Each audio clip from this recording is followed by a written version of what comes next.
So The Perfect Storm for me is one of the greatest true stories ever told on the big screen. Simple reason being the fact that most of it in the film I believe to be true, which can't be said for things like fucking Conjuring, where most of the film, in all fairness, how good the film actually is 97% fake and 3% real. And not only that, this movie actually shows Mark Wahlberg somewhat acting.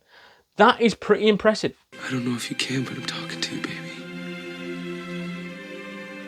Do you know how much I love you?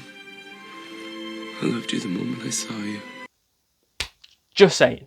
The story for me is powerful of a group of sword fishermen that are literally getting paid fuck all, simply for the fact that they're not collecting much fish at this moment in time and their boss is literally on the edge of getting sacked. The main captain in George Clooney, simply for the fact that he is bringing back not enough swordfish basically to pay the group. There's not enough.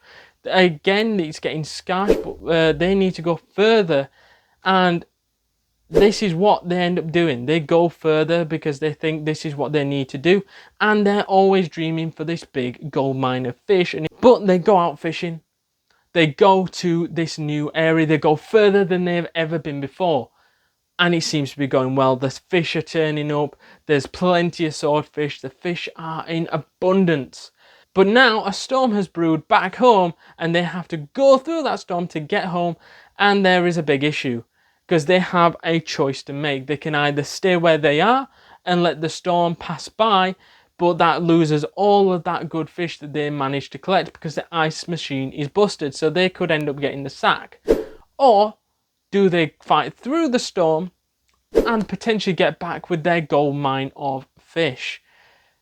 Obviously, you know what happens, and they go through that gold mine of fish. What a predicament to be in, but at the end of the day, I don't think they expected this perfect storm. We're headed right for the middle of the monster! The ending is where the movie becomes one of these classic but fatal movies of a true story. You've got a mayday put out on the Andrea Gail, which is their ship, because they've literally gone into the eye of the storm. They're literally fighting against every wave possible, and you could see the impact it has on the group from an emotional side of things, not knowing if they're going to make it back to their families. You're seeing this journey now, and you're seeing Captain Billy along with Mark Wahlberg just up there now, like literally trying to steer to survive. Things are going wrong.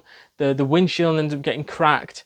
You've got things end up going wrong for them in this moment, and you're fearing for them a little bit. They're trying to fix and repair the ship as they're going along, but even these repairs are not going out because it's too windy, it's too rainy, things are happening all at once, and the conditions are just getting worse upon worse upon worse. So that's when the mayday goes out on their ship, because a friend of Billy's reaches out and says that you're going into the eye of the storm. Then they're not picking up their radio anymore. She puts out a mayday, and the helicopter meanwhile was saving other people at that time and wasted a lot of their fuel. And even though they tried to get a refill in midair and that didn't go to plan, they tried all they could to get to the Andrea Gail, and unfortunately that didn't happen as the helicopter ran out of fuel and also crashed into the sea. And they then had to get onto the boat, and I think 3 of them survived. I think 1 of them ended up going missing.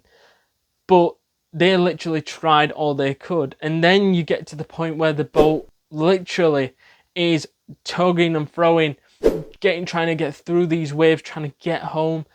But the problem is now, George Clooney's character, Billy, starts to have this feeling that he ain't going to make it. The crew ain't going to make it. And as soon as that goes into his mind, he decides to turn the ship around, and in doing so might have cost the lives of his crew, because in doing so he's got to go back through the waves that he's crossed, and it becomes 10 times more dangerous because that leads to the Andrea Gail turning over. Whether or not it would have done anyways, or whether or not whatever, it sees the ship of the Andrea Gail go under, and honestly it is a sad ending, because you think all that thing, and you're just thinking the story's going to wrap up with them getting to meet their families and things like that, and things just weren't meant to be.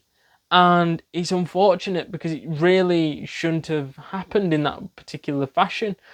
And maybe if they'd have waited the other side, or maybe if the ice machine didn't break, George Clooney's boss actually decided to fix the ship that they were using and fix the ice machine that he told them about, they could have collected a whole gold mine of fish for him and made it back after the storm, and things would have been fine. If that ice machine didn't go, I think they would have lived. But when that ship went over, there was really no way of surviving. Comment down below, what is the best true story told in cinema? Because I think this is definitely up in that conversation. But let us know down those comments down below. So to summarise The Perfect Storm, then for me this is easily an 8.6 out of 10 and a classic film. Do let us know down in the comments down below what your feelings are on this particular film. Do you love it? Do you hate it? Let us know all that jazz down in those comments down below. If you haven't yet seen our movie review on The Reef, then go and check that out right now.